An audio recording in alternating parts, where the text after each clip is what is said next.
Hello, welcome to competitive easy math. আজকে আমরা coin related যে অঙ্কগুলো হয় সেগুলো নিয়ে আলোচনা করব, যেটা তোমাদের পিএসসি ক্লার্কশিপ, আরআরবি, এনটিপিসি এই সমস্ত পরীক্ষাগুলো বা বিভিন্ন কম্পিটিটিভ পরীক্ষাতে তোমাদের কাজে লাগে। কয়েনের অঙ্কে সবথেকে বেসিক পার্ট যদি বলো, সেখানে কি কি আছে? সেখানে একটা কয়েনের ইন্ডিভিজুয়াল ভ্যালু আছে, আচ্ছা কয়েনের নাম্বার মানে কতগুলো নাম্বার আছে, আর তার মূল্য আছে। আচ্ছা ইন্ডিভিজুয়াল মানে কি জিনিসটা? ধরো এখানে 50 পয়সার কয়েন বলেছে, তো তাহলে 50 পয়সার কি ভ্যালু থাকে? 50 পয়সাই ভ্যালু থাকে। কতগুলো 50 পয়সা আছে? ধরো দুটো 50 পয়সা আছে, তাহলে এন হচ্ছে 2। তাহলে মূল্য কতগুলো হলো? তাহলে ওই 50 পয়সা তার টোটাল মূল্য কত হলো? একটা 50 পয়সার মূল্য 50 পয়সা।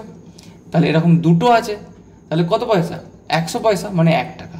সেরকমভাবেই তোমাকে তিনটে অনুপাত দেখতে হবে, একটা ইন্ডিভিজুয়াল অনুপাত, একটা মুদ্রার সংখ্যার অনুপাত, আর একটা মূল্যের অনুপাত। এবার ধরো আমি যদি তোমাকে বলি যে 50 পয়সার কয়েন আছে ওখানে 10টি, তাহলে আমার টোটাল মূল্য কত হবে? 50 × 10, 500 পয়সা, মানে 5 টাকা। একইভাবে এখানে কি বলেছে দেখো, 50 পয়সা, 25 পয়সা, 10 পয়সা। তাহলে ইন্ডিভিজুয়ালের অনুপাত কি হবে? ইন্ডিভিজুয়াল অনুপাত 50, 25 আর 10 হলো। সংখ্যার অনুপাত কি বলেছে? 1:2:3।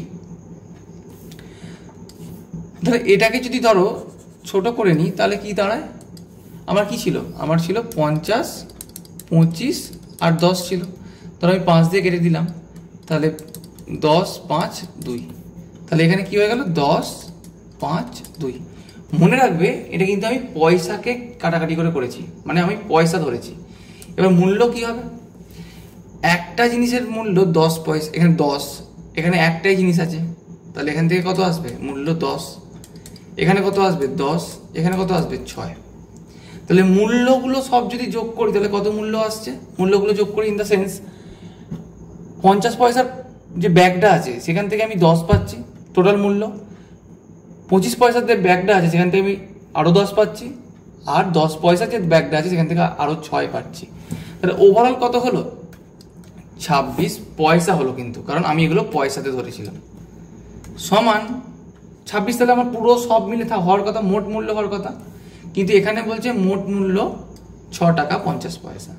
তাহলে 6.5, এটা কিন্তু টাকায় আছে, তাহলে এটাকে পয়সায় প্রকাশ করো।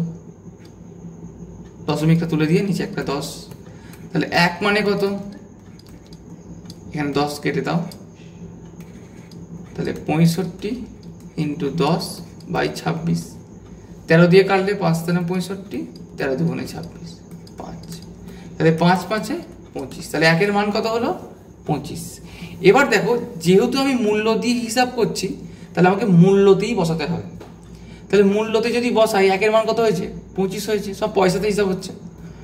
আমায় কি চেয়েছে? 10 পয়সার কয়েনের সংখ্যা চেয়েছে। তাহলে 10 পয়সার থলিতে মূল্য কত? 6। 1 এর মান যদি 25 হয়, তাহলে 6 এর মান হবে 6 × 25 = 150। তাহলে টোটাল আমার ওই 10 পয়সার কয়েনের ব্যাগে 150 পয়সা আছে। যদি 150 পয়সা থাকে, তাহলে কতগুলো 10 পয়সার কয়েন আছে?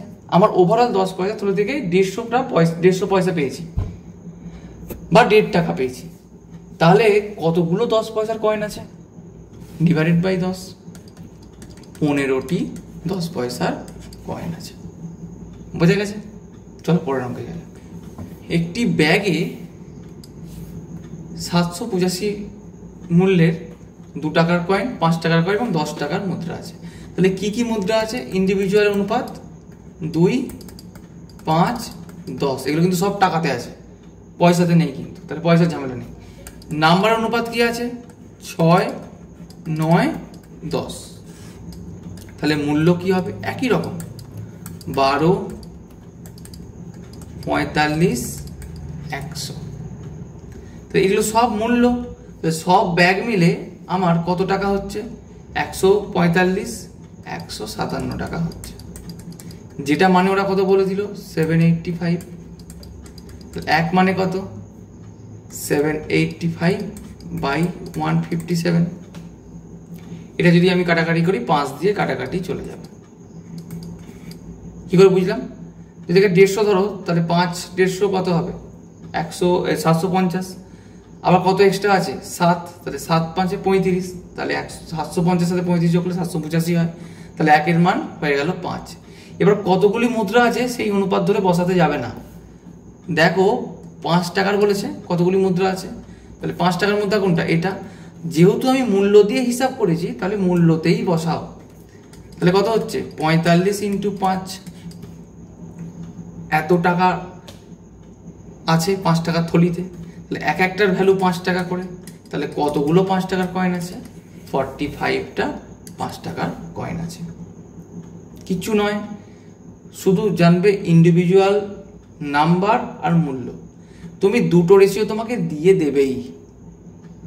3 নম্বর রেশিওটা তুমি তৈরি করবে, এবারে 3 নম্বর রেশিওটা যে তৈরি করছো সেটার সাথে একটা মানের ভ্যালুর একটা সম্পর্ক দেবে, তো সেটাকে তুমি রিলেট করে দেবে।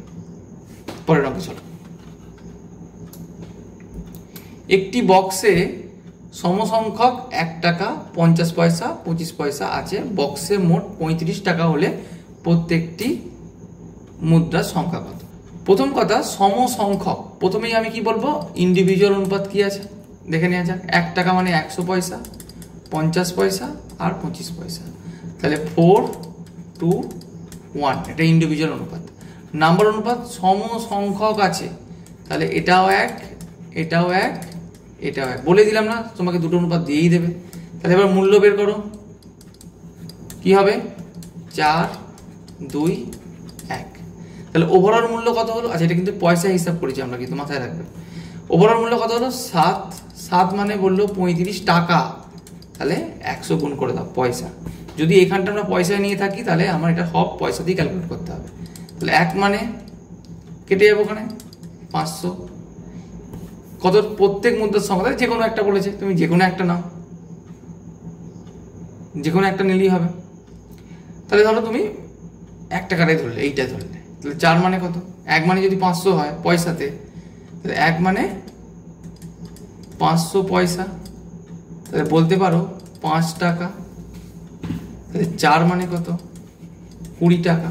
আচ্ছা এই 1 টাকার থলি থেকে আমি 20 টাকা পেলাম, তাহলে কতগুলো 1 টাকার কয়েন আছে, 20টা 1 টাকার কয়েন আছে, কারণ 1 টাকার থলি থেকে আমি 20টা টাকা পাচ্ছি, তাহলে নিশ্চয়ই ওটা 20টাই আছে, কারণ সবাইকার তো ইন্ডিভিজুয়াল 1 করে, তাহলে 20টা 1 টাকা আছে। এবার সমসংখ্যক যেহেতু বলেছে, দেখবে 20টা 50 পয়সা আছে, 20টা 25 পয়সা আছে। ধরো আমি 50 পয়সাটা চেক করবো, তাহলে আমি 1 এর মান কত নিলাম 500 পয়সা, তাহলে 1 এর মান 500 পয়সা মানে 1 মানে 5 টাকা, তাহলে 2 মানে কত 10 টাকা। তাহলে ভেবে দেখো 10 টাকা তোমার 50 পয়সা থলি থেকে বেরোচ্ছে, তাহলে নিশ্চয়ই ডবল সংখ্যক 50 পয়সা আছে, কারণ দুটো 50 পয়সা মিলে তো 1 টাকা হয়, তাহলে না নিশ্চয়ই 20টা 50 পয়সার কয়েন আছে। 25 দিয়ে করলে তাও একই হবে।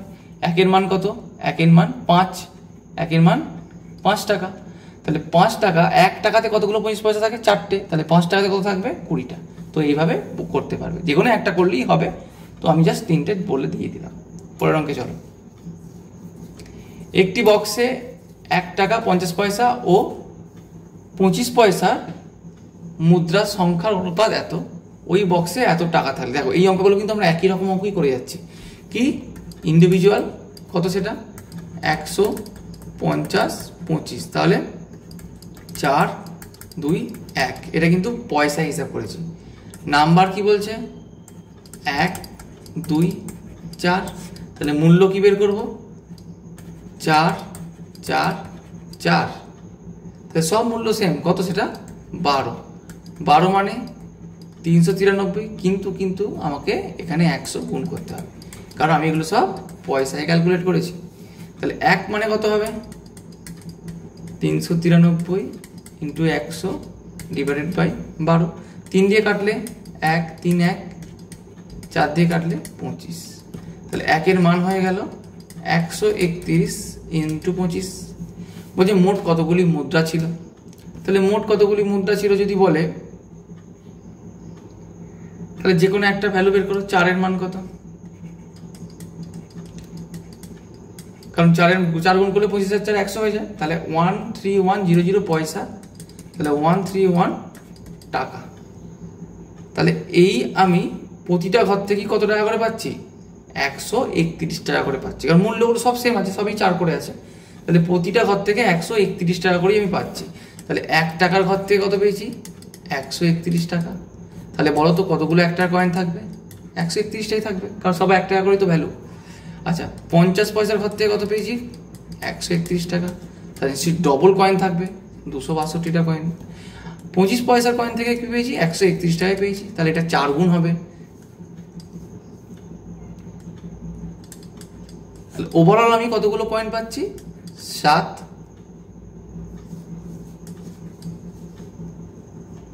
917টা। তাহলে 917খানা আমার ওভারঅল কয়েন আছে। বোঝা গেছে? চলো,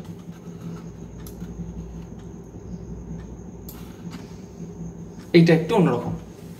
এবার কি বলে দিল, বক্সে মোট 384টা মুদ্রা আছে। যদি 1 টাকা, 50 পয়সা, 25 পয়সা, সেই একই জিনিস, ইন্ডিভিজুয়াল। 1 টাকা মানে 100, 25 আর 50, এই 100, 50 আর 25, তাহলে 4, 2, 1।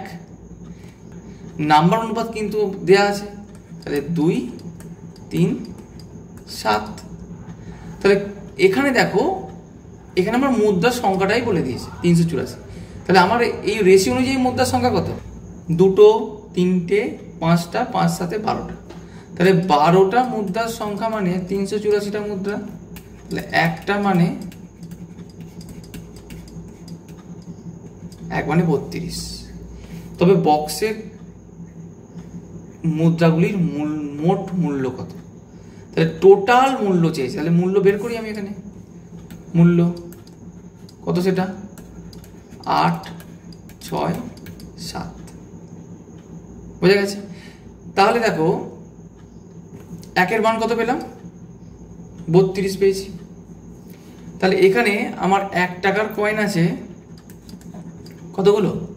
32 দুগুণে 64টা, কারণ n এর মান 2 আছে। 1-এর মান কত পেলাম? 32। তাহলে 2-এর মান 64।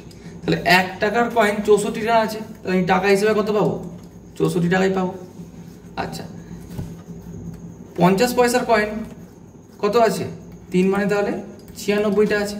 তাহলে 50 পয়সার কয়েন আছে 96টা, তাহলে 96/2, 48 টাকা পাবো। একইভাবে 25 পয়সার কয়েন কটা পাবো? 1-এর মান যদি 32 হয়, তাহলে 7-এর মান 224। তাহলে 224টা 25 পয়সার কয়েন আছে। তাহলে টোটাল মূল্য কত? 25 পয়সা করে গুণ করো আর 100, বা বলতে পারো 4টে কয়েনে আমার 1 টাকা হয়, তাহলে 224টা কয়েনে কত টাকা হবে? 56 টাকা। তাহলে ওভারঅল আমার এই 3টে থলি থেকে 3 রকম কয়েন বেরোলো। তাহলে 18 হাতে 1,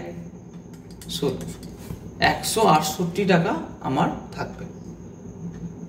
বোঝা গেছে? দেখো, যদি এই অঙ্কটা বলে a box contain 280 coins of 1 rupee, 50 paisa and 25 paisa, the value of each kind of the coin are in ratio এত। তো প্রথমে বলেছিলাম দুটো রেশিও তুমি পাবেই, ইন্ডিভিজুয়াল রেশিও, নাম্বার রেশিও আর মূল্য। তাহলে ইন্ডিভিজুয়াল রেশিও এখানে তুমি পাচ্ছ কত?